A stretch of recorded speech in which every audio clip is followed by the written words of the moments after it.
This was for the record, but going down history in the making. First it was Elijah Muhammad, now we the honorable black prophet. We been in our bag and out of our feelings, securing all the profit. And going outside, don't know what you hearing, so miss me with that gossip. Saying sucker free from up shit, let someone get out of pocket. Well, we come from different walks of life, but relate to the same cause. Fight and live to fight, laid up behind them hospital walls. Stay focused like the face, but like syringes sharper than a knife. Take a cookie from the jar, grind it, wrap it in the raw. YBT would stay loyal, no damn miss a prop.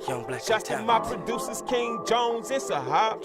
Hey, y'all with the alley-oop, I do him up a lot. Far from a corny nigga, I'm the hottest shot of cop. I had to boss up for a check, move my fam up out the jets. Draft some key players in my set, sauce with a blue cheese, dabba ranch. I am a club member, you a guest. Speak of my name, better put respect. Step up to me, got a couple right. Fuck who got now, or who got up next? Yeah. Hey, y'all, the Prophet Charlie Black, a deadly combination. It's been long overdue, I know the streets been waiting. Which takes a lot of patience, cause you never rush great. This was for the record, but going down history in the making. Hey, y'all, the Prophet Charlie Black, a deadly combination. It's been long overdue, I know the streets been waiting. Which takes a lot of patience, cause you never rush great. This was for the record, but going down history in the making. Hey, the Prophet, Charlie Black, Black Prophet, that's a fact. Going down in history, and it's a fact.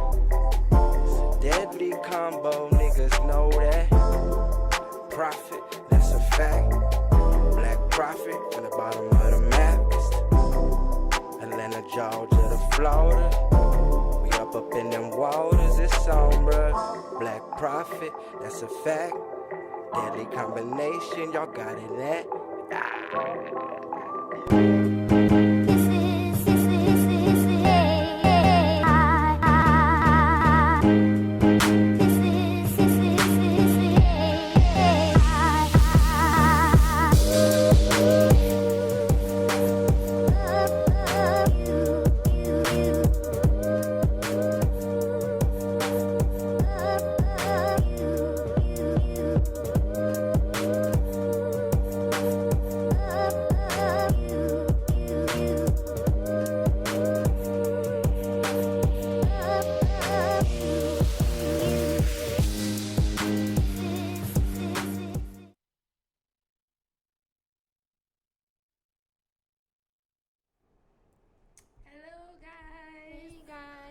Welcome back to another episode of Do I Look Sick? We are finally back in the studio. Yes, woohoo! We're super excited. Fan. Oh my gosh. Because we're so excited to be back in the studio.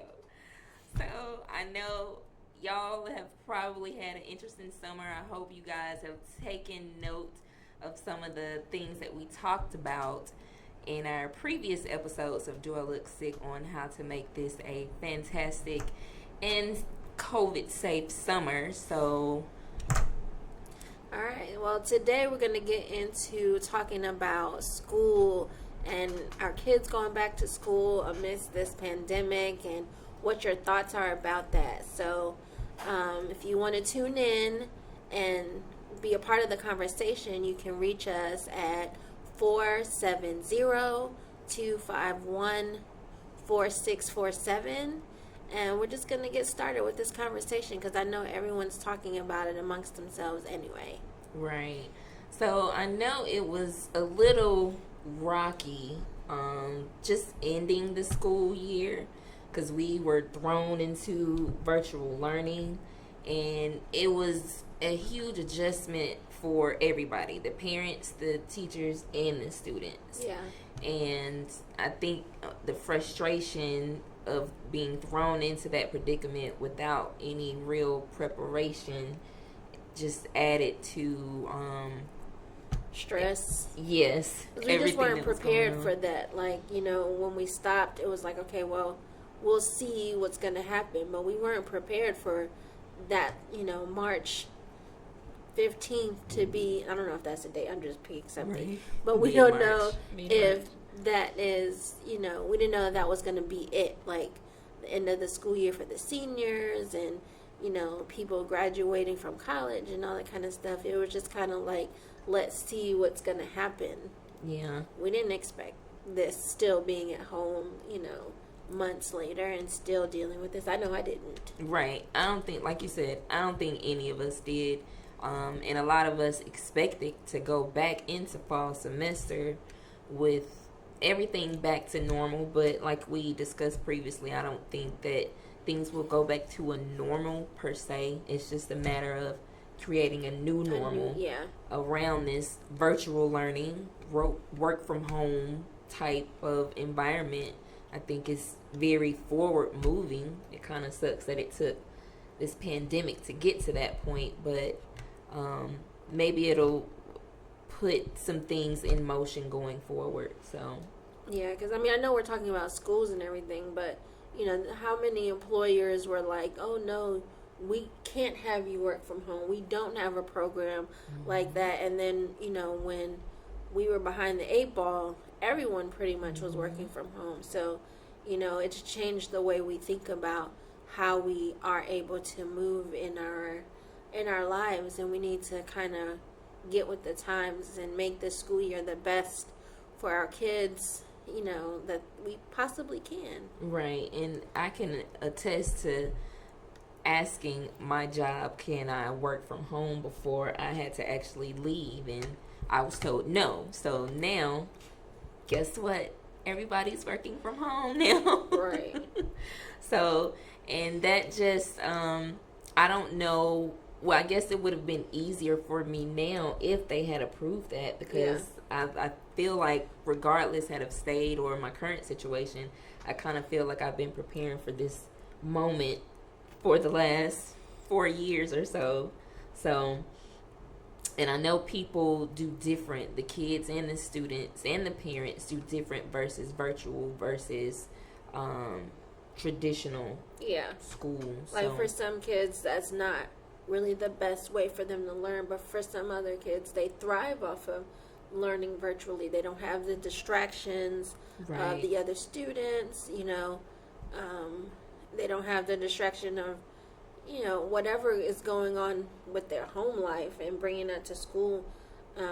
They can be in their own space and be a little bit more comfortable and be okay. Because I know, like, some kids may be embarrassed about being smart. You know, now there's no one around you to judge you. Right. So you can just do your best and don't have to worry about trying to fit in or any of those things that, you know, kids might be worrying about. I'm not a kid now, so I don't know what they have going on. Worries. Yeah. Besides bullying and, you know, those type of problems are, because even now a lot of them, I won't say a lot, but you hear people in that age range dealing with suicide now. So it's a lot, and you don't know what their home life is like while we're in this pandemic. So it's I'm sure it's really rough for some, but some are doing okay and thriving in this virtual learning capacity.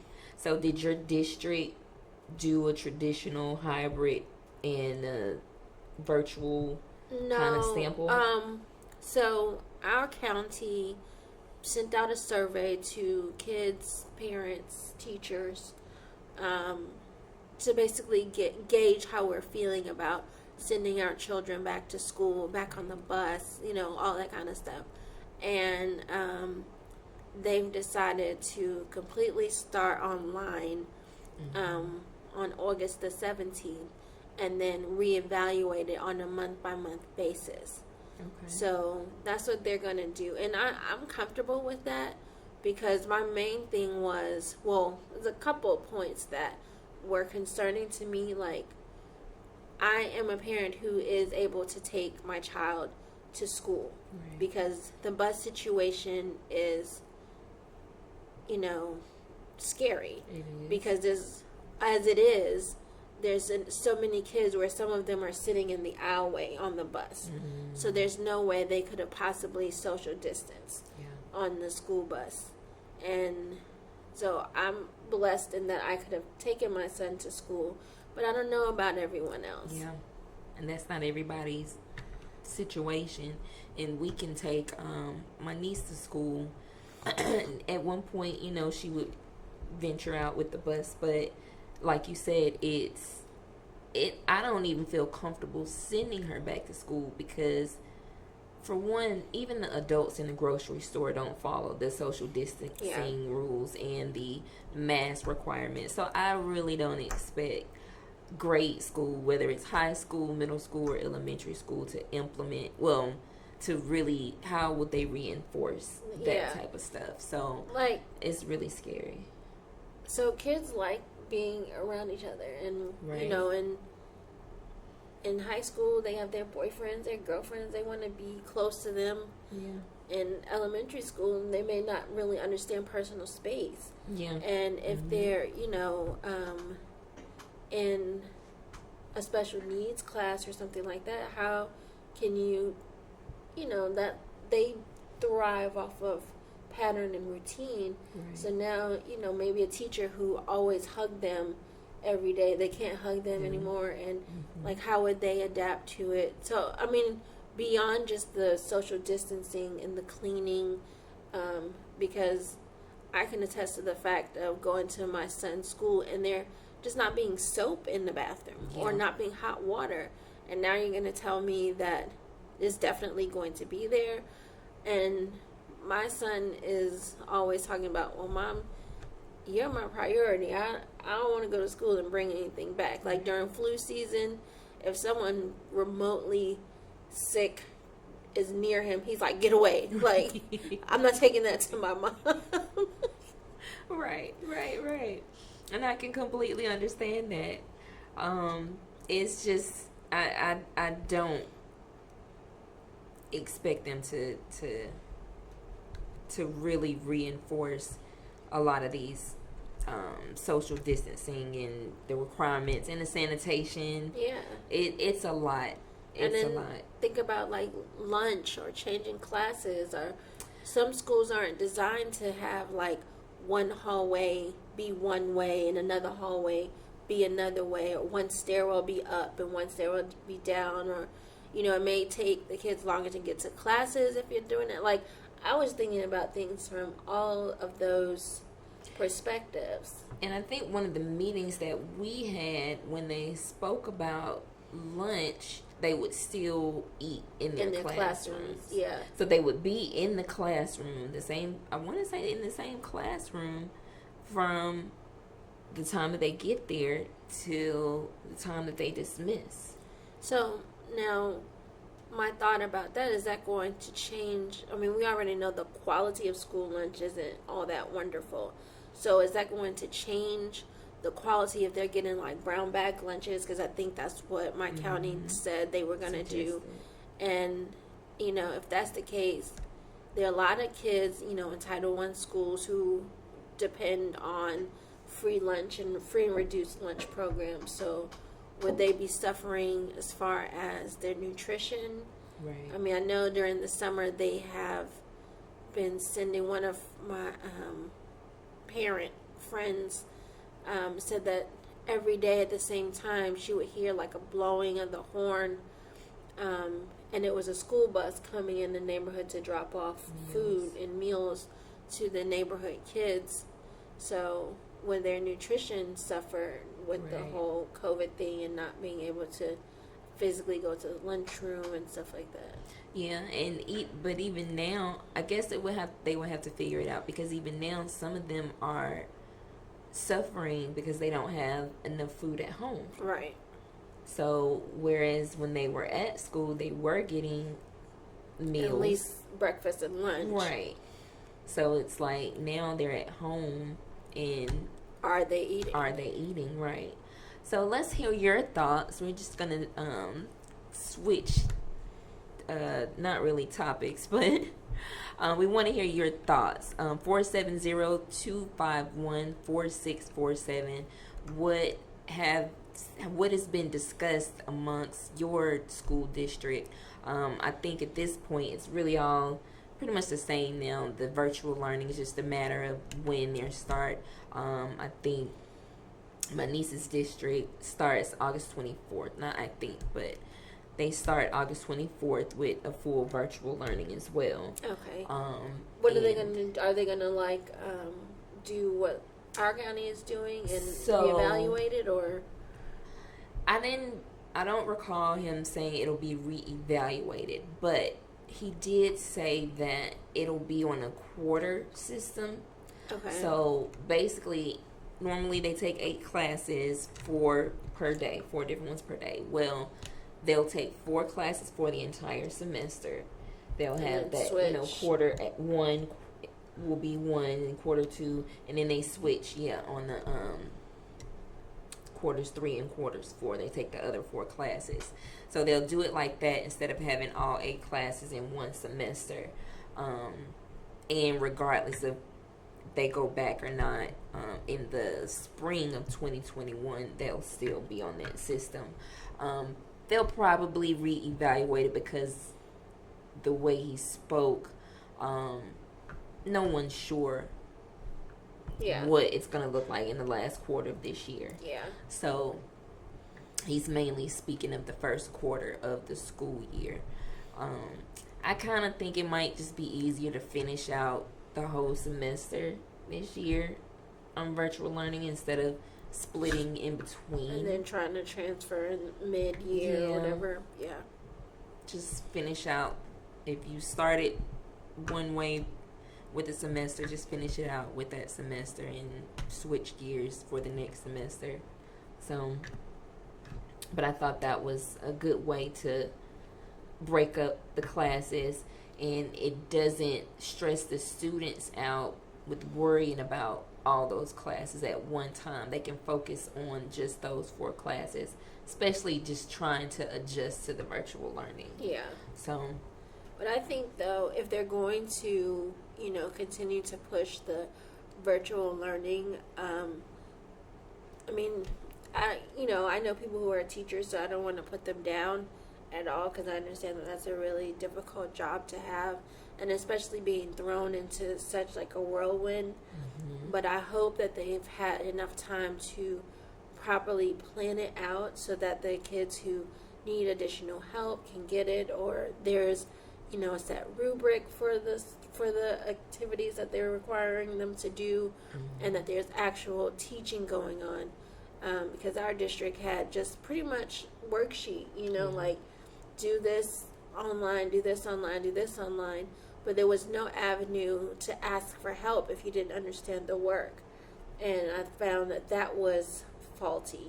Yeah. That was kind of terrible for students who didn't understand the work and needed, who were before going to tutorial regularly or what have you. Right. They did speak of morning tutorials. So basically, what I did like is the morning announcements via Instagram. Okay. That my niece's school, her principal did. I did like the morning announcements on Instagram Live, and of course you can go back and watch them in case you missed it, especially for the parents. So I did like that. They implemented breaks in between, so they're not sitting at the computer like all day. Yeah, the whole time. So I really like those because we got a sample schedule. So yeah, I do. I'm just trying to think back of like everything that they had. Yeah, yeah. But I hope that, and because our district starts August 24th, and we have an idea of what's going on, I really hope and I believe that the teachers at least are starting to prepare something for the fall semester if they haven't already. Yeah. I don't know. I guess he's called like our parent liaison at the school. He was saying that we have a caller. I'll hold that thought. Don't pick it up. Say hello. He did. I did. Well, we lost that, so call back. Next time we won't pick it up. Sorry. We'll push the button. It's been a minute, so we just need a refresher on how to work this phone again. So That's hilarious. Whoever you were, we want to hear what you had to say. Right, I'm sorry. I'm used. Look, we still have a house phone at home, so I'm used to just picking up the phone.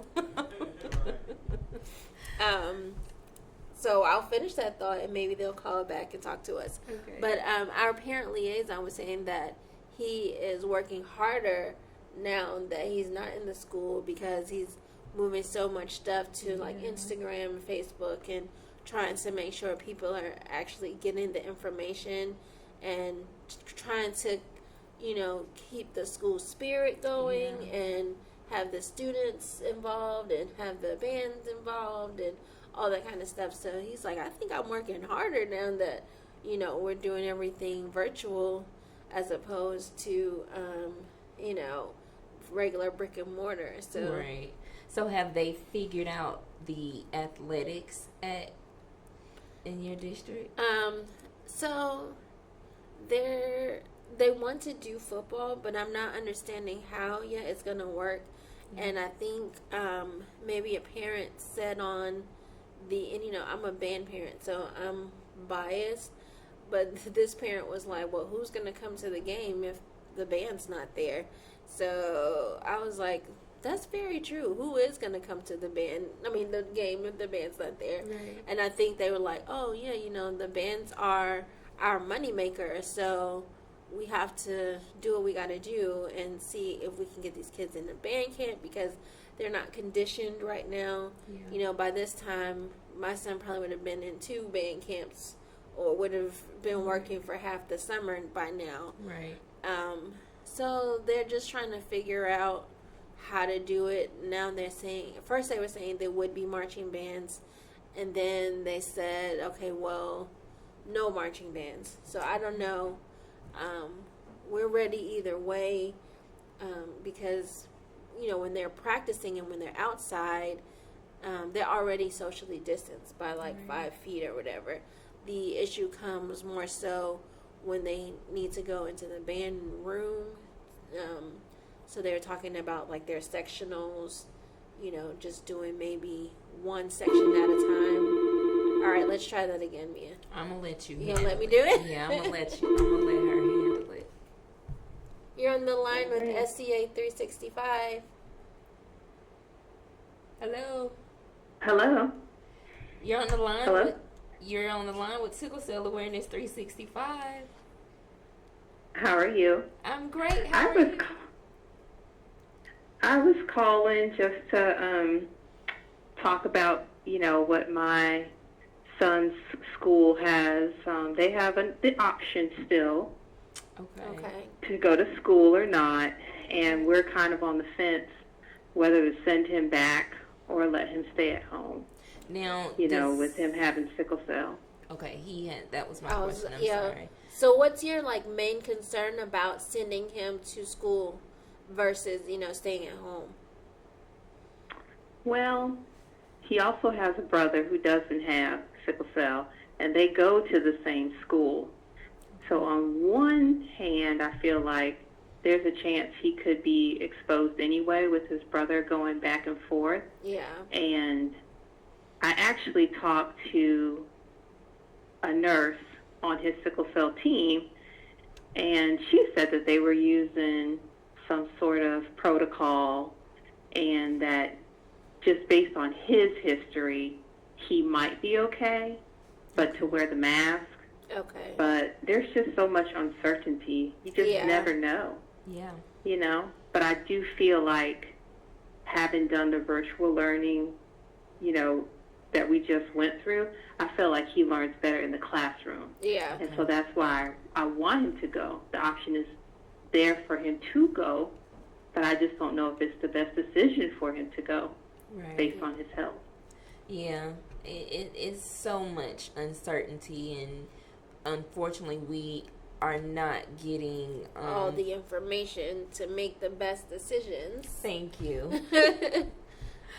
So thank you. I think that's a worry with a lot of us, even the parents who have sickle cell and the kids that have nothing, just have the trait So thank you so much for calling and letting us know your thoughts. I hope you figure it out and that he has a good school year, regardless of what the choice you make is.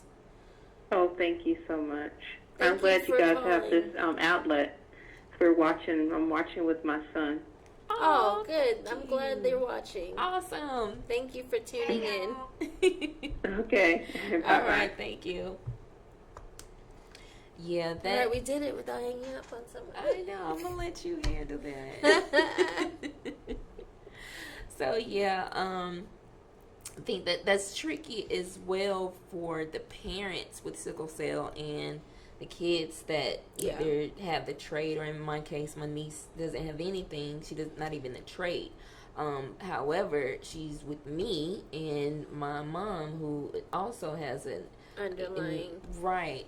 So it's really tricky.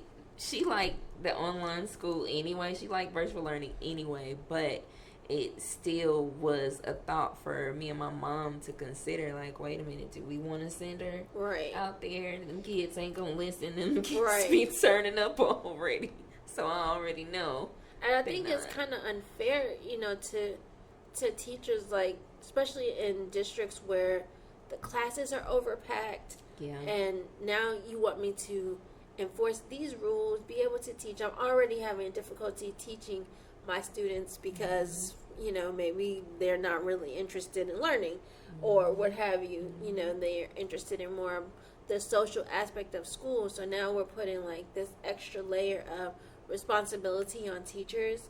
Right. And I'm concerned about that, too. I'm concerned about teachers' mental health. I'm concerned about the kids' mental health. I'm not going back to school, and I mean, they're already all in their phones as it is, and I'm not going to say socially inept, but they spend a lot of their time doing things socially that in our period would have been more antisocial. Right. And not being able to be in a classroom could be a trigger for somebody, or not help them with their social development. Right. Especially younger kids. Yeah. Like elementary school kids. And a friend of mine, me and her were talking earlier, and she mentioned, especially knowing how kids are, period, not even just her kids, especially in elementary, it's like, hey, I haven't seen you in so long, I missed you. Right. I just want to hug on them. That's what kids do. So, or even when it's down to the cold season and how they just, take their hand and wipe Spread their nose everywhere. and just go back to playing. Can I borrow your pencil? Or whatever the case is. So it's just so much to really consider. It's just crazy. Something else that our principal talked about is having time slots for kids to come in and pick up their books or any supplies that they need to get from the school. Even our district, they haven't even been able to clean out their lockers from the previous year. That's so maybe weird. I think the seniors went because they were seniors and they're not coming back, but the rest of the students didn't get a chance to do it. No, and I think they also expected the kids to come back. No, our students did. We had like slots for each grade to come, and it was over like 2 weeks. They gave all the students opportunities to come and clean out their lockers and get their stuff. But the kids who left school with Chromebooks still have Chromebooks. Some of them need to be repaired, so they have been calling, asking like, what's the state of your Chromebook? Yeah, that's good. So do we need to get you a new one? Do you have one? Whatever it is, so that the kids can be ready. So I'm glad that they've started that. Yeah.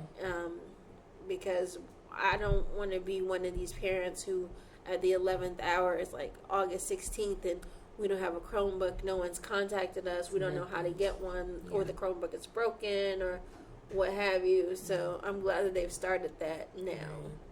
Again, we want to hear your thoughts. 470-251-4647. 470-251-4647. And I promise not to hang up on you this time. So So yeah, that's good. They've already started that process of making sure the Chromebooks and everything are functioning properly, so they can hit the ground running. I think with proper preparation, it makes things so much smoother. It makes it run smoother and less hiccups on the way, especially with this being still new to And everybody. not knowing how long it's gonna last, honestly. And this is what I mentioned earlier, that I think this has shedded some light on opportunities for virtual learning and working from home across the board. I think it's something that a lot more districts should implement, maybe some type of virtual learning program within the district, or just connect with a homeschooling virtual learning program that's already in existence to make that option available for parents, teachers, and students. I think for some of the parents it's easier as well. Maybe some teachers do okay teaching virtually, and just group the virtual learners with the virtual learners regardless of the district, and the traditional learners with the traditional learners.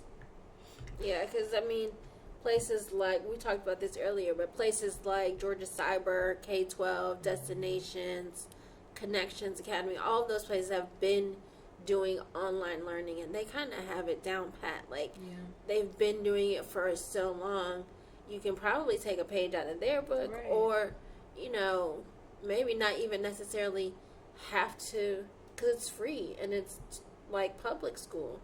So, they send them everything they need, because, we did Georgia Cyber for a little while to get my son kind of caught up to his grade level. They sent us the computer, they sent us the books, the workbooks. They even sent us stuff to, like, do science experiments and, all that kind of stuff. And so with my son, I was talking to him and I was like, hey, there's this other school that is online, primarily about IT. Would you be interested in that if going into 2022, we're still looking like we're sitting at the same type of deal? Because, he's supposed to graduate in 2022. And I'm concerned, and we can talk about this also, but I'm concerned, we have been building up his resume to look attractive for college recruiters. So I wasn't sure initially that they were going to be able to have, any extracurricular activities. And his biggest one is band, and that is a moneymaker, But they were saying that maybe they would start bringing clubs back, possibly little by little. So that's good, because he is in other clubs. And I would feel kind of comfortable with him going to school, because it's like maybe 4 or 5 kids in that club. So it's not, they can social distance, they can do whatever they need to do. And, I know he would feel more comfortable about it. And that club in particular, they've been keeping in contact over the summer. So they can do a lot of their stuff, like via FaceTime, YouTube, and all that kind of stuff too. So that's really good. Yeah, jumping back to the athletic department, I've been wondering how a lot of those kids, are they keeping up with those same conditionings? I know I've seen members of our football team, like at the track when I walk, but my walking is kind of sporadic, so I don't know how often they've been out there. And I know that some of our 2 drum majors have been practicing this summer out in the heat. But the band as a whole, they haven't been out there conditioning, and that's something that, like, even for like our seniors who are going away to college, who left band and are going on a band scholarship, I'm concerned about even them going, because they would usually come to band camp even though they had graduated, to stay on their conditioning. So I'm concerned about them out there for their first games at these colleges in these old school wool band uniforms, because they're in band uniforms from like the first day in college, and it's hot, you know. Right, I'm concerned about whether or not they've been conditioning and stuff like that. Yeah. Yeah, I kind of truly take on all the kids as mine. Right. I know they were talking about softball tryouts at my niece's school, and starting to implement, or it just at least looking into starting the clubs back to see how they can go about opening things up for the clubs and for some of the sports. I know something that was mentioned was streaming the basketball games. Maybe that's a possibility. And of course, that I think that's a good idea, you know, for people who want to participate in school activities. But, well, we can't right now because of everything going on. But just, again, going forward, I think that's a great tool to have, to be able to stream a lot of the sports. So, did they say anything about how they would be transporting the kids? Like, if it's the football team, you know, are they going to be at one stadium? Or are they going to be at multiple? They didn't go into detail about that. And I know we'll have more once they look into it more. If they're going to open it up for sports, I guess that will be in that conversation. But it sounded like right now they're just considering or just thinking about making that available again for the students. So I definitely don't envy any of the administration trying to make these decisions, because yes, Lord. I'm like, how are you going to do this? And how are they going to do this? And what about this part? And what about that part? And how do they social distance if they're on the bus? And There's probably a lot of coffee in that room. Because they're probably pulling out the air. Yeah. Going at it. I'm sorry, y'all. Yes, because I can imagine the chaos. And even going into the colleges, those people who are going back to college or going to college for the first time, we had camp a couple of weeks ago, and one of the girls was a college student, and they're already back in the dormitories. Yeah, one of my friend's sons, like I said, he's going away. He's going to be in the van, and he's in a dorm, but he's in a room by himself. Well, that's good. So I'm like, okay, I can check that off. But my little cousin goes to the same school, and I guess she'll be a junior this year. Sorry if that's wrong, but I think she's a junior this year, but she's going online. Okay.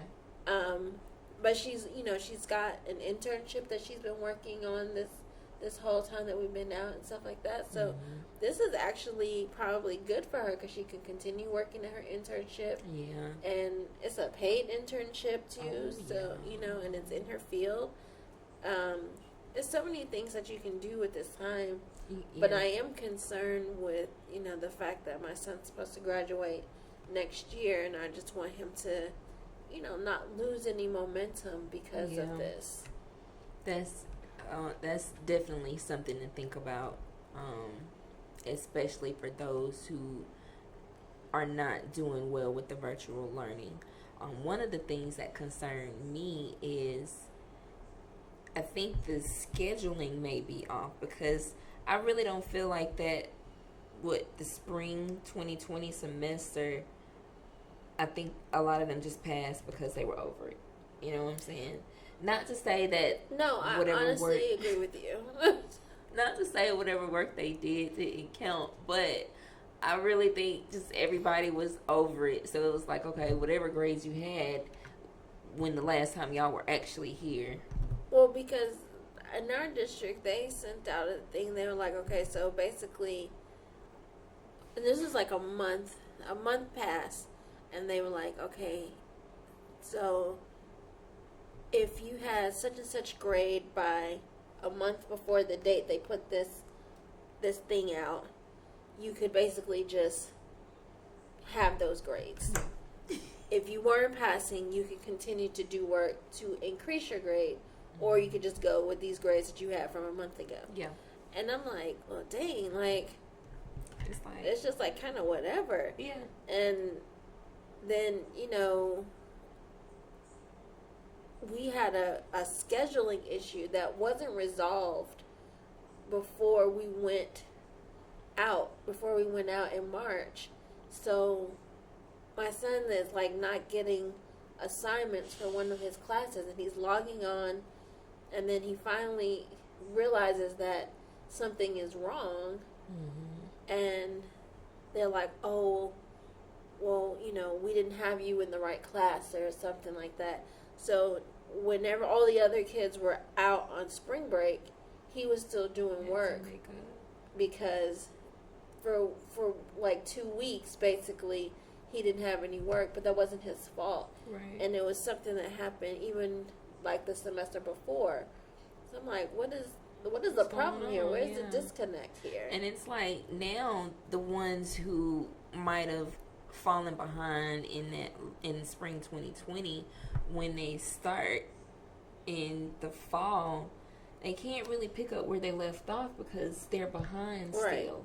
So it's like they're gonna have even more trouble catching up to where they're supposed to be. Yeah. Because they didn't get what they really needed before even getting to that point. Right. And then how is that going to affect them even moving forward from, fall? Yeah. And spring is the trickle down effect. Right. It's a domino effect. Yeah. So it's really something to think about. And I know there were some tutoring resources that I've seen randomly on my news feed on Facebook. That some people are offering tutoring services for those who need it. So I think it's great that those resources are available. And check with your schools or the communities in schools program to see what resources are available for the kids that need the help during this, just period, not even just during. Because I found a little tutoring situation. I'm part of the Facebook group for my alma mater, and they were asking, like, parents have been asking from now, like, hey, I need a tutor. I'm going to need a tutor. Can you guys give me any resources? So I just kind of been taking the names of some of the resources that they had, just in case we get to the fall and my son needs tutoring and they're not really offering it in the county. I don't want that moment to be upon me and I don't have any recourse of like what to do. And there's so many college kids out there who are doing tutoring, or recent graduates. Even one of the places I found, they charge you like a nominal fee for the tutoring, and then they donate the fee to a charity. So I was like, okay, that's pretty awesome. Yeah. I don't mind paying this fee. It wasn't even that much. That's good. And the money's going to charity. That's nice. That's really good. Now, would you trust because of course there's been a lot of talk about a vaccine for COVID-19, and I honestly think at some point it's going to be among the list of vaccinations that your kids will more than likely have to have before enrolling in school. Like chickenpox. And even for adults, it's going to be requested that we get the flu vaccine or the pneumonia vaccine every year. I think it's going to get to that point. So I am not an anti-vaxxer. Okay. Okay. People who are, that's their thing. Everybody's, this is America. Oh, Shabbat. This is America. You can do whatever you want. Except, never mind. We're not going to go there today. Right. So I will probably get a vaccine. However, I do not think I would be in line to get the first round of vaccines. Okay. And me, I like watching CNN. Like y'all got to get it right first. Right. And the doctor was like, yeah, there might be some ones that aren't all that great. The first batch or whatever. but we can kind of keep tweaking it. Yeah. So they were like, and if one set comes out and it's not that great, and another set comes out, you should get them all. I'm probably not going to do that. But I probably would be in line once the second round came about and we were able to get it, because there's also the ethical implication of who should get it first. Right. So I don't know. Maybe the most vulnerable should get it first. Maybe, you know, I'm not going to be like Bill and Melinda Gates and be like, black folks need to get it first. But maybe the medically vulnerable people should be able to, if they want to. Right. And I probably would get my son vaccinated. But again, I don't think I would be lining up for the first batch. Yeah. I don't know. And I'm going to just leave it at that. But I don't know. I For did me the flu personally- shot too, so and we differ kind of on that. Yeah. But I've noticed, for me, like when I don't get the flu shot, I always end up getting the flu, and it's really, really bad. So At the end of the day, people gonna do whatever is best for them. I just don't. I wouldn't feel comfortable getting it, for several reasons. yeah, I mean, I could definitely understand your reasons. I can like hear them in my head, even though you didn't say them out loud. She can She I have hear that them. ESP thing going on. So I could definitely see why some people would be hesitant to get it or would refuse to. And you know, like I said, it's America. Whatever floats your boat, you do it. Right. But as for me in my household, we shall get a vaccine the second go around. Not the first time, second time. To make sure they got it right. Right. So I wanted to talk very quickly that BeTheMatch.com has free counseling for people living with sickle cell disease. So please take advantage of that resource. It's free counseling. A lot of times in the black community, period, we don't want to talk about mental health, but it is very real whether you have sickle cell or not. But And especially during this time where Yes. everything is so uncertain, Please and take people are advantage. depressed and spending more time by themselves, this would be an excellent time to take advantage of a free service like that. Absolutely. And also, there are a couple of workshops going on this week. It's hosted by myself and the Sickle Cell Foundation of Georgia. And we have a young adult living well with sickle cell workshop on Thursday from 6 to 8. Make sure you're following our Facebook page to see the link so you can register. And on Saturday, we are having the 13 to 18 year olds and their parents. So if you are a young adult between 19 and 25, or a child or have a child between the ages of 13 and 18, then just watch out for our Facebook to see the link where you can register. And that is this week, July 30th and August 1st. I think those are the dates. Thursday and Saturday. Okay. So I think that's it. Make sure to follow our Facebook, follow our Instagram, follow us on Twitter, and follow our YouTube, where you can watch all the previous episodes of Do I Look Sick. We have some fun stuff on there, so just go back and watch, and you'll get the notifications of future episodes. And of course, we cannot be out of here without thanking our sponsors who have been holding us down for a very, very long time. We always have to give our thanks to them. You got it.